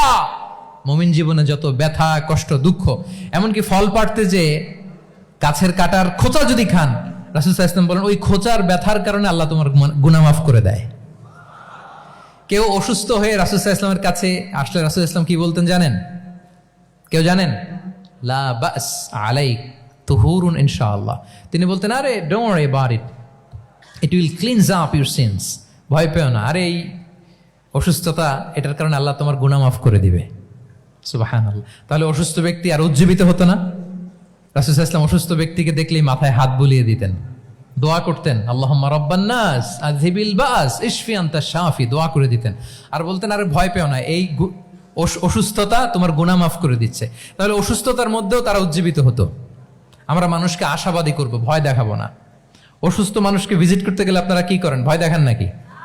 না, আশাবাদী করবেন। বলবেন যে আরে কি অসুস্থতা, আপনার দেখে অনেক সুস্থ লাগতেছে, বলতে পারবেন না? কিন্তু আমরা কি করি? কেউ অসুস্থ হইলে ওই অসুস্থতায় সবচেয়ে কষ্ট পেয়ে যে মারা গেছে তার হিস্ট্রি বলা শুরু করি। এরকম করে না অনেকে? ধরেন যে একজন ক্যান্সারের পেশেন্টকে দেখতে গেছেন, এইবার যে আপনার কোন খালা ক্যান্সারে কিভাবে ধুকে ধুকে মরছিল, ওই হিস্ট্রি আপনি বয়ান দিতে শুরু করছেন। বেচারা বাঁচবে? যা একটু সুস্থ ছিল ওইটাও তো অসুস্থ বানাই দিচ্ছেন। কি বলেন? তাহলে ইসলাম আমাদেরকে আশাবাদী করে। প্রিয় ভাই এবং বোনেরা, কি করে? আশাবাদী করে। আমরা যদি আমাদের কোনো প্রিয়জনকে হারাই, আমরা আশাবাদী হয়েই হারাই, কারণ তাকে আমি চিরকালের জন্য হারাচ্ছি না। আপনি আপনার আব্বাকে হারাচ্ছেন, তো কি হয়েছে? বাপ হারায় তো কাঁদবে নাস্তিক। কি বলেন? নাস্তিকদের তো মরার পরে নাকি আর কিছু নাই। হ্যাঁ, দেখবেন আপনাদের সামনে সামনে অনেক কিছু বলে যে কিছু নাই, যা দেখি না, বিশ্বাস করি না। একা একা যখন মৃত্যুর পরে কি হবে চিন্তা করে ওর দম বন্ধ হয়ে আসে। ইসলাম মানুষকে আশাবাদী করে। দেখেন আমরা কত দূর দেখি, কত দূর ভাবি। আমার দাদা মারা গেছে, এটা আমার কোনো টেনশনেরই কারণ না, কারণ আমি সবসময় ভাবি আমার দাদাকে আমি ওপারে যেয়ে পাবো। আমার আব্বাকে আমি হারিয়েছি, তো ওপারে পাবো। আমার বন্ধুকে আমি হারিয়েছি, কাছের বন্ধুটা যে আমার জন্য খুব ইন্সপিরেশন ছিল, সাময়িক বিচ্ছেদ এটা আমাদের জন্য, কারণ আমরা ওই জগতে বিশ্বাস করি। আল্লাহু আকবার। তাহলে হতাশা আমাদের ডিকশনারিতে আজকে থেকে রাখা যাবে। ইসলামিক লাইফস্টাইল যদি মেনটেন করতে চান, you have to be optimistic. Clear কথাটা? আচ্ছা, এরপরে গ্রেটফুলনেস, 6 নাম্বার। গ্রেটফুলনেস, আপনাকে কৃতজ্ঞ হইতে হবে, শুকরগুজার হইতে হবে। আমরা অনেকে কমপ্লেইন করি খুব বেশি, না এটা ভুল। সম্মানিত সুধী মণ্ডলী, be grateful with what you have. যা আছে এটা নিয়ে শুকরগুজার হন, আপনার জীবনটাকে আল্লাহ সুন্দর করবে। তাহলে কমপ্লেইন করব না, আমরা শুকরগুজার হব। রাসূল সাল্লাল্লাহু আলাইহি ওয়াসাল্লাম বলেছেন, তোমার চেয়ে যে খারাপ অবস্থানে আছে তার দিকে তাকাও, যে ভালো আছে তার দিকে তাকিও না। হ্যাঁ, যে ভালো আছে তার মতো আপনি হওয়ার চেষ্টা করবেন। আপনার গোল থাকবে। I am not talking about the goals and plans, your plan and goal should be bigger and bigger.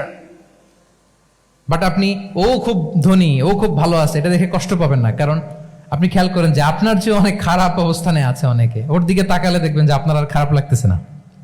Sheikh সাদি রাহিমাহুল্লাহ, বিখ্যাত কবি, নাম শুনেছেন না? ওনার একবার পায়ে দেওয়ার মতো জুতা ছিল না। কি ছিল না? সবাই বলুন, কি ছিল না? জুতা। তো উনি একবার রাস্তা দিয়ে হাঁটতেছেন, হঠাৎ দেখেন এক লোকের দুইটা পাই নাই। কি নাই? শুকরগুজার হলেন, চিৎকার করে বললেন আলহামদুলিল্লাহ, যে আল্লাহ অনেক ভালো আছি, আমার জুতা নাই এজন্য মন খারাপ, ওর তো পাই নাই। হ্যাঁ, এজন্য বেঁচে যে আছি এজন্যই আলহামদুলিল্লাহ।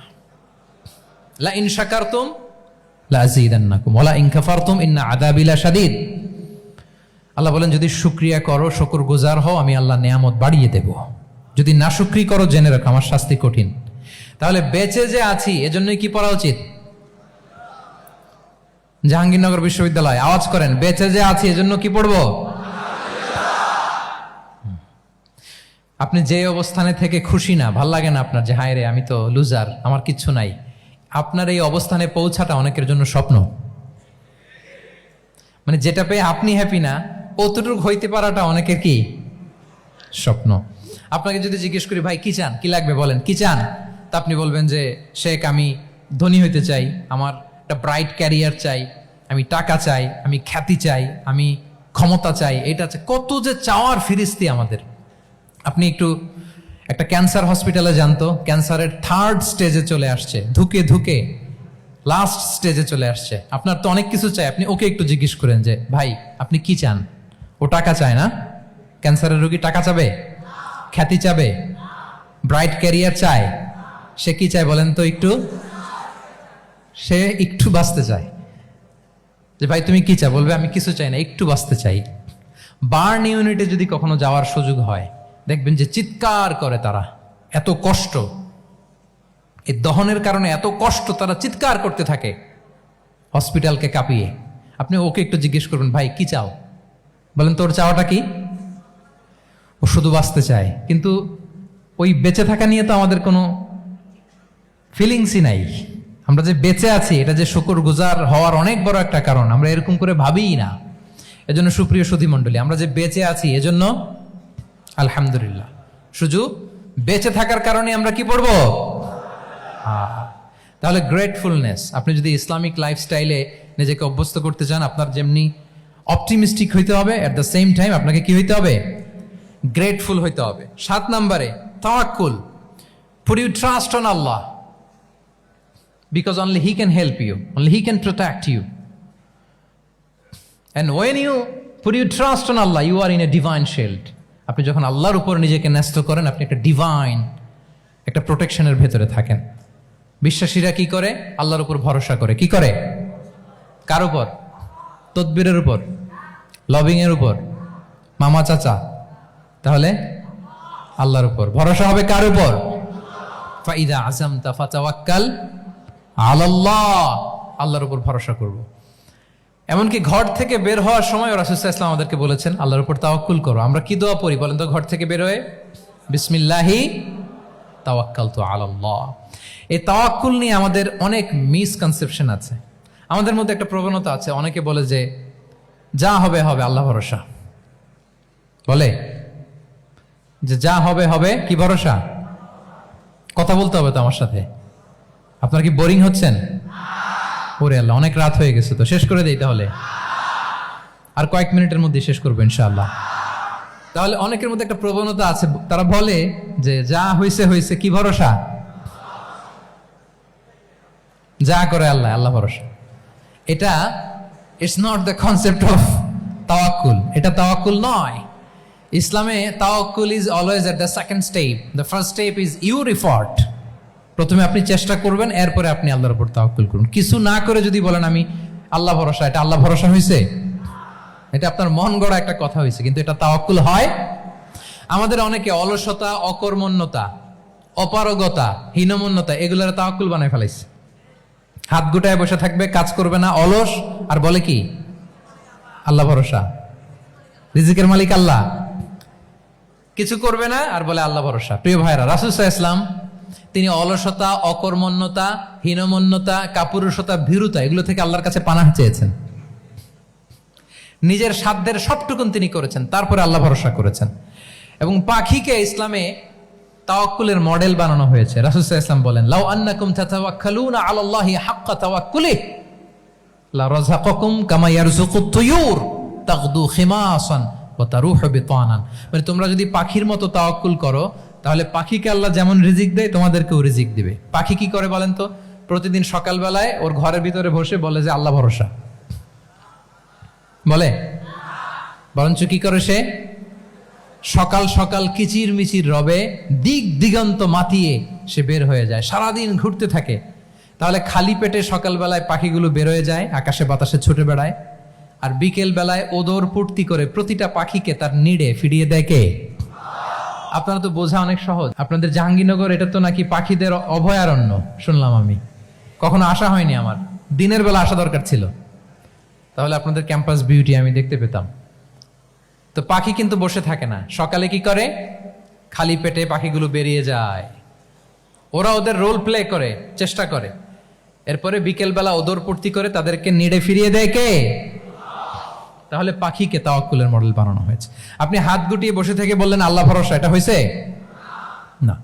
আপনি আপনার সর্বোচ্চটুকুন চেষ্টা করবেন, সব করার পরে এরপরে আপনি বলবেন আল্লাহ ভরসা। তাহলে তাওয়াক্কুল হলো প্রথমে যে কোনো জিনিস অ্যাচিভ করার জন্য পরিকল্পনা করা, তারপর সে পরিকল্পনা বাস্তবায়নের উপায় বের করা, তারপর বিভিন্ন উপায় উপকরণের সাহায্য নিয়ে সেটা অ্যাচিভ করার জন্য প্রাণান্তকর প্রচেষ্টা চালিয়ে যাওয়া, অবশেষে ফলাফলের জন্য কার উপর নির্ভর করা।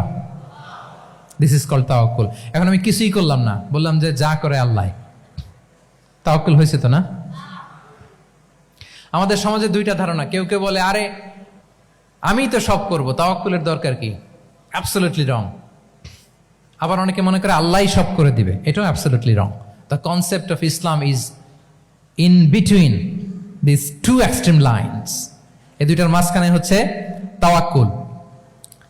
তাহলে তাওয়াক্কুলের মেকানিজম হচ্ছে আমার সাধ্যের সবটুকুন আমি করব, তারপরে আল্লাহ সাহায্য আসবে, সেজন্য আমি তাওয়াক্কুল করব। আপনারা মূসা আলাইহিস সালামের ঘটনা জানেন। উনি যখন বনী ইসরায়েলকে নিয়ে লোহিত সাগরের সামনে আসলেন, ফেরাউন তার সৈন্য নিয়ে ধাওয়া করলো, আল্লাহ তাআলা সাথে সাথে কি রাস্তা বানাই দিলেন নাকি? সাগরের মাঝখানে না। আল্লাহ বললেন আনিদ্রিব বিআসাকাল বাহর, লাঠি দিয়ে একটা বাড়ি মারো সাগরে। মূসা আলাইহিস সালাম বাড়ি না মারলে তো আল্লাহ রাস্তা বানাতে পারতেন না, না পারতেন না? পারতেন, কিন্তু এটা তাওয়াক্কুলের মেকানিজম নয়। ওনাকে বলেছেন বাড়ি মারো, উনি লাঠি দিয়ে বাড়ি মারলেন, বিশাল রাস্তা হয়ে গেল। মারিয়াম আলাইহিস সালাম যখন ঈসা আলাইহিস সালামকে ডেলিভারি করলেন, ক্লান্ত শ্রান্ত ক্ষুধার্ত, কি খাবেন? আল্লাহ তাআলা বললেন ওয়াহুজ্জি ইলাইকি বিজিযইন নাখলাতি তুসাকিত আলাইকি রুতাবান জানিয়া। মানে মারিয়াম একটু কষ্ট করে উঁচু হয়ে পাশে একটা খেজুর গাছ আছে, ওটা ডাল ধরে টান দাও, টসটসে পাকা খেজুর পড়বে নিচে, ওটা খাও। উনি টান না দিলে আল্লাহ এমনি অটোমেটিক্যালি পাঠাতে পারতেন না খেজুর? আল্লাহ পাঠাননি। তাহলে এই পৃথিবীর সিস্টেম হচ্ছে আপনাকে কষ্ট করতে হবে, আপনার রোলটা আপনাকে প্লে করতে হবে। ইসলামে তাওয়াক্কুল is always at the second step, the first step is your effort. আপনাকে চেষ্টা করতে হবে, তারপরে আপনি তাওয়াক্কুল করবেন, তাহলে এটা প্রপার তাওয়াক্কুল হবে। তাহলে এখন থেকে হাত গুটিয়ে বসে থেকে আল্লাহ ভরসা বলবেন? আমরা এটা ভুল করে ফেলি।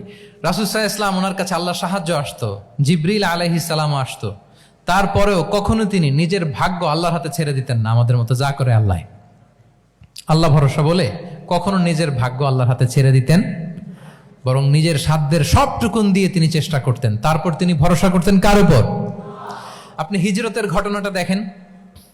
আল্লাহ যেদিন বললেন যে আজ রাতেই তুমি আর আবু বকর হিজরত করো, রাসূল সাল্লাল্লাহু আলাইহি ওয়াসাল্লাম ওই দিন দুপুরবেলা আবু বকর রাদিয়াল্লাহু তাআলা আনহুর ঘরে গেলেন।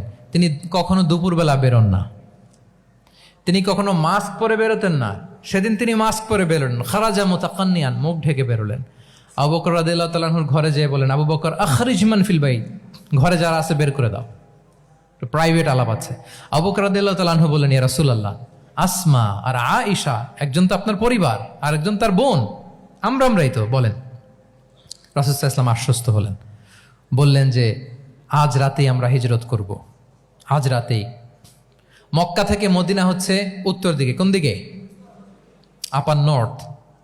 তিনি মক্কা থেকে মদিনায় হিজরত করবেন উত্তরে, কিন্তু তিনি বের হলেন দক্ষিণ দিক দিয়ে শত্রুর চোখে ধুলি দেওয়ার জন্য। দেখেন, দিনের বেলা বেরোলেন না, রাতে বেরোলেন। দেখেন, একটার পর একটা প্রিকশন।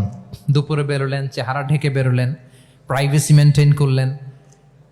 ডেস্টিনেশন এদিকে, বের হলেন এই দিক দিয়ে, সবার চোখের অন্তরালে তিনি বের হলেন। এবং তিনি আবু বকর রাদিয়াল্লাহু তাআলা আনহুকে বললেন, সবাই যেই পথে মদিনা যায় আমরা কিন্তু ওই পথে যাব না, ক্যারাভানগুলো যেই পথে যায় ওই পথে না, সাওয়াহিলি একটা আনইউজুয়াল রুট ধরে আমরা যাব, সাগরের পার ঘেঁষে ঘেঁষে, যাতে ওরা বুঝতে না পারে। এই জন্য আবু বকর রাদিয়াল্লাহু তাআলা আনহু একজনকে ভাড়া করলেন, আব্দুল্লাহ ইবনে উরাইকেত নামে, যে আনইউজুয়াল রাউটটা চিনে, যে সাগরের পাশ ঘেঁষে চলে যাওয়া পথ দিয়ে মক্কা থেকে রাসূল সাল্লাল্লাহু আলাইহি ওয়াসাল্লামকে মদিনায় পৌঁছায় দেবে। 2টা উট তিনি 2 মাস ধরে এটাকে নার্চারিং করে রাখলেন। 3 দিন আবু বকর রাদিয়াল্লাহু তাআলা আনহু এবং রাসূল সাল্লাল্লাহু আলাইহি ওয়াসাল্লাম গারে সাউরে অবস্থান করলেন 3 দিন, যাতে করে বুঝতে পারেন যে মক্কায় তাদের ব্যাপারে কি বলা হয়। এবং আবু বকর রাদিয়াল্লাহু তাআলা আনহুর ছোট্ট ছেলে আব্দুল্লাহকে অ্যাসাইন করা হলো যে, আব্দুল্লাহ, তুমি তো ছোট মানুষ, তুমি প্রতিদিন মক্কার বাজারে যেয়ে শুনবা যে আমাদের ব্যাপারে কুরাইশরা কি বলে। নিশ্চয়ই তারা তন্ন তন্ন হয়ে আমাদেরকে খুঁজবে, না পেয়ে ওরা কি কি পলিসি নেয় এটা এসে আমাদেরকে জানাবা। সুবহানাল্লাহ। ছোট্ট আব্দুল্লাহ মক্কার বাজারে কে কি বলে শুনে গোয়েন্দার মতো করে, স্পাইয়ের মতো করে সে তথ্যগুলো নিয়ে, খাবার নিয়ে গারে সাউরে প্রতিদিন ইনফরমেশন পাস করে আসতো, আবার খাবার দিয়ে আসতো। আচ্ছা বলেন তো, এই ছোট্ট আব্দুল্লাহ যেই পথে যায়, মরুভূমির উপরে তার ফুটপ্রিন্ট আছে না, আব্দুল্লাহর ফুটপ্রিন্ট। তো কোরাইশরা তো তন্ন তন্ন হয়ে রাসূল সাল্লাল্লাহু আলাইহি ওয়াসাল্লামকে খুঁজতেছে, ডানে বায়ে সামনে পেছনে সব জায়গায়। তারা যদি আব্দুল্লাহর ছোট্ট পায়ের ছাপ পায় আর সেটাই যদি ফলো করে, তাহলে ডিরেক্টলি তারা কোথায় যেয়ে পৌঁছবে? রাসূল সাল্লাল্লাহু আলাইহি ওয়াসাল্লামের কাছে, গারে সাউরে। আল্লাহ রাসূল সাল্লাল্লাহু আলাইহি ওয়াসাল্লাম কি করলেন? আবু বকর রাদিয়াল্লাহু তাআলা আনহু কি করলেন? আমির ইবনে ফুহায়রা নামে আরেকটা লোককে অ্যাসাইন করলেন, যে 3 দিনের জন্য আব্দুল্লাহ যখন তথ্য নিয়ে খাবার দিয়ে চলে যাবে, আমির ইবনে ফুহায়রা, তোমার কাজ হচ্ছে যেই পথ দিয়ে আব্দুল্লাহ হেঁটেছে এই পথ দিয়ে তুমি আমাদের ছাগলগুলোকে একটু চড়াই দিবা। তাহলে ওখানে ওই বাচ্চার আর ফুটপ্রিন্ট থাকবে না, ওই ছাগলগুলোর পায়ের ছাপ থাকবে। অনেক লম্বা ঘটনা, এরকম একটার পর একটা প্রিকশন আল্লাহ রাসূল সাল্লাল্লাহু আলাইহি ওয়াসাল্লাম এবং আবু বকর রাদিয়াল্লাহু তাআলা আনহু ওনারা নিয়ে তারপরে হিজরতের পথে রওনা হয়েছেন। এবং যখন রওনা হয়েছেন, রাসূল সাল্লাল্লাহু আলাইহি ওয়াসাল্লাম ডানে বায়ে তাকান না, তিনি কোরআন তেলাওয়াত করছিলেন। হি ওয়াজ রিসাইটিং দ্য কোরআন, কারণ now he is in the state of তাওয়াক্কুল। এখন তিনি তাওয়াক্কুল করতেছেন। তাহলে বলেন তো, তাওয়াক্কুল কি শুরুতে না শেষে? তারপরে কতটা শেষে? আপনার চেষ্টা, আপনার তদবির, আপনার লবিং, আপনার এফর্ট, আপনার সাধ্যের নাগালে থাকা সব কিছু উজাড় করে দেওয়ার পরে আপনি বলবেন তাওয়াক্কালতু। আমরা করি কি? আমরা কি করি? আল্লাহ ভরসা। ভাই কি প্ল্যান আপনার? হুজুর আল্লাহ ভরসা। এবার বলেন, এটা হয়েছে? এটা কি আসলে দ্য প্রপার কনসেপ্ট অফ তাওয়াক্কুল হয়েছে প্রিয় ভাই এবং বোনেরা? হয় নাই। কারণ তাওয়াক্কুল is always at the second step. The first step is your effort. আপনি আপনার সাধ্যের সবটুকু করবেন, তারপর কি করবেন? ক্লিয়ার? সব শেষ। কথা হচ্ছে, আপনি যদি ইসলামিক লাইফস্টাইল মেনটেন করতে চান, আপনাকে উম্মাহ সেন্ট্রিক অ্যাটিটিউডের অধিকারী হইতে হবে। উম্মাহ সেন্ট্রিক। আমাদের মুসলিম উম্মাহ একটা দুঃখী উম্মাহ, নেতৃত্বহীন উম্মাহ, বলিষ্ঠ নেতৃত্বের অভাবে এদিক থেকে লাথি মারলে আমরা এদিকে যাই, এদিক থেকে মারলে এদিকে যাই। শুধু একটা স্ট্রং লিডারশিপের অভাব, ঠিক কিনা বলেন? এই যে আমাদের রোহিঙ্গা ভাইয়েরা 1 মিলিয়ন আসছে, 10 লাখ, এখন বোধহয় 2 মিলিয়ন প্লাস হয়ে গেছে বা 3 মিলিয়ন হয়ে গেছে। আমি গত মাসে গিয়েছিলাম রোহিঙ্গা ক্যাম্পে দেখার জন্য তাদের কি অবস্থা। এমন মানবতার জীবনযাপন তারা করতেছে। ধর্মে তারা কোন ধর্মের বলেন তো? আমাদের ভাই, আমাদের বোনেরা, তাদের কোনো সলিউশন নাই। কাশ্মীরের ভাই বোনদের কি অবস্থা দেখেন তো। আর গাজার অবস্থা নাই বা বললাম। পাখির মতো গুলি করে মারা হয়েছে, মসজিদ ধ্বংস করা হয়েছে, এমনকি খ্রিস্টানদের গির্জা ধ্বংস করা হয়েছে। একটা লিডারশিপের, একটা স্ট্রং লিডারশিপের অভাবে আজকে আমাদের এই অবস্থা। এজন্য আপনি যদি ইসলামিক লাইফস্টাইলের কথা বলেন, অফকোর্স আপনাকে উম্মাহ সেন্ট্রিক মেন্টালিটির হতে হবে। এই দুঃখী উম্মাকে নিয়ে আপনার প্রজেক্ট থাকতে হবে। আমরা আমাদের নিজেদের শক্তি, সম্ভাবনা, ঐতিহ্য এগুলো একেবারে ভুলতে বসেছি। আমরা যে যোদ্ধা ছিলাম, আমরা যে বিজয়ী ছিলাম, আমরা বেমালুম ভুলেই গিয়েছি। জ্ঞান বিজ্ঞানে একসময় আমরা লিড দিয়েছি, ঠিক কিনা বলেন? আমাদের জাবির ইবনে হাইয়ান ছিল, আমাদের আল বিরুনি ছিল, আমাদের আল ইদ্রিসি ছিল, আমাদের আল ফারাবি ছিল। এই নলেজ এখন ওয়েস্টে ট্রান্সফার হয়েছে, সেই নলেজ আবার ট্রান্সফার হয়ে আমাদের করতলগত একদিন হবে ইনশাআল্লাহ। তো এই প্রজেক্ট তো আমাদের নাই, একদিন যে আমাদের হাতে আসবে, হুজুর আল্লাহ ভরসা নাকি? শুধু আল্লাহ ভরসা বলে বসে থাকলে হবে? সেলফ সেন্টার্ড হওয়া যাবে না, উম্মাহ সেন্ট্রিক আমাদেরকে হইতে হবে। উম্মার জন্য আপনার হৃদয়ে একটা দরদ থাকতে হবে, অন্যের জন্য কাজ করার একটা মেন্টালিটি আমাদের গ্রো করতে হবে। যারা অন্যের জন্য করে তারা জানে যে এটাতে কি সুখ, কি মজা। আপনি অন্যকে দান করে দেখেন, একটা সুখানুভূতি আপনার মধ্যে কাজ করবে। এবং রাসূল সাল্লাল্লাহু আলাইহি ওয়াসাল্লাম বলেন, আল্লাহু ফি আউনিল আবদি মা দামাল আবদু ফি আউনি আখিহি। আল্লাহ তাআলা ততক্ষণ পর্যন্ত বান্দার সাহায্যে থাকে, ওই বান্দার, যতক্ষণ পর্যন্ত এই বান্দা তার ভাইয়ের সাহায্যে থাকে। এজন্য আমাদের প্রতিটি কাজে, পদক্ষেপে আমাদের নির্যাতিত ভাইয়েরা যেন তারা আমাদের চিন্তায় থাকে, তারা যেন আমাদের দোয়ায় থাকে, আমাদের সহযোগিতায় থাকে, এবং উম্মার জাগরণে যেন নিবেদিত হয় আমাদের সকল এফোর্ট, সকল প্রজেক্ট, সকল প্রচেষ্টা। কি পারা যাবে কিনা বলেন? উম্মার জন্য এরকম স্যাক্রিফাইসিং মেন্টালিটি আমাদের থাকার দরকার আছে না নাই বলেন? তাহলে উম্মাহ সেন্ট্রিক মেন্টালিটি আমাদের করতে হবে সম্মানিত সুধী মণ্ডলী। তাহলে ইসলামিক লাইফস্টাইল নিয়ে যদি আমরা কথা বলি, আমাদের উম্মাহ সেন্ট্রিক হওয়ার কোনো বিকল্প নাই। আমি যদি পুরো আলোচনার সামারি করি, তাহলে বলতে হবে, শুরুতে আমি যেটা বলেছিলাম যে এখানে পিক অ্যান্ড চুজ করে ইসলামিক লাইফস্টাইল অ্যাডাপ্ট করার আমাদের কোনো সুযোগ, মনে আছে যে কথা দিয়ে শুরু করেছিলাম? পিক অ্যান্ড চুজ করা যাবে মন মতো না, পুরোটাই মানতে হবে। এবং 8টা, মোস্ট লাইকলি 8টা core values of Islamic lifestyle আমি আপনাদের সাথে শেয়ার করেছি। একটু যদি রিকল করি, 1 নম্বরে কি বলেছিলাম বলেন তো? হালাল, হালাল মেনটেন করতে হবে, হারামের সাথে আমাদের কোনো সম্পর্ক। 2 নম্বরে প্রোডাক্টিভিটি। 3 নম্বরে ফিতরা বেসড লাইফস্টাইল হতে হবে। 4 নম্বরে মডেস্টি। 5 নম্বরে হতাশ হওয়া যাবে না, মনকে তুমি বুঝিয়ে বলো আল্লাহ আছেন আমার সাথে, অপটিমিজম। তারপরে আল্লাহর উপর ভরসা করা, গ্রেটফুলনেস। 7 নম্বরে কোনো কিছু না করে, হ্যাঁ, সব কিছু করার পরে, মাশাআল্লাহ, অ্যাবসলিউটলি রাইট আনসার। সব কিছু আমার সাধ্যের সবটুকুন করার পরে কি করব? কার উপর তাওয়াক্কুল করব, এবং আমরা উম্মাহ সেন্ট্রিক চিন্তা লালন করব, উম্মাহ কেন্দ্রিক। পারা যাবে তো? এই কোর ভ্যালিউজগুলো যদি আপনি মেনটেন করেন, this would be the Islamic lifestyle. সম্মানিত সুধী, ইসলাম আমাদেরকে যে লাইফস্টাইল প্রেসক্রাইব করেছে, সেই প্রেসক্রাইব লাইফস্টাইলই আমাদেরকে সাবস্ক্রাইব করতে হবে। এর বাইরে মুসলিমের কোনো লাইফস্টাইল থাকতে পারে? এর বাইরে অন্য কোনো লাইফস্টাইল আল্লাহর কাছে গ্রহণযোগ্য হতে পারে? আল্লাহ তাআলা আমাদের সবাইকে কথাগুলো বোঝার ও আমল করার তৌফিক দান করুন। সম্মানিত সুধী মণ্ডলী, আমি আবারও পাঠশালাকে শুকরিয়া জানাই, বিশ্ববিদ্যালয় কর্তৃপক্ষকে শুকরিয়া জানাই, এবং দীর্ঘ 1 ঘন্টারও বেশি সময় ধরে আপনারা যারা এই লম্বা আধুনিক যুগে ইসলামিক লাইফস্টাইল শিরোনামের এই সেমিনারে অংশগ্রহণ করলেন, আপনাদের সবাইকে আবারও প্রাণ ঢালার শুভেচ্ছা এবং অভিনন্দন জানিয়ে আমার আলোচনা এখানেই আমি শেষ করছি। হাযা মা ইনদি ওয়াল ইলমু ইনদাল্লাহি আলাইহি তাওয়াক্কালতু ওয়া ইলাইহি উনীব। ওয়াসসালামু আলাইকুম ওয়া রাহমাতুল্লাহি ওয়া বারাকাতুহু।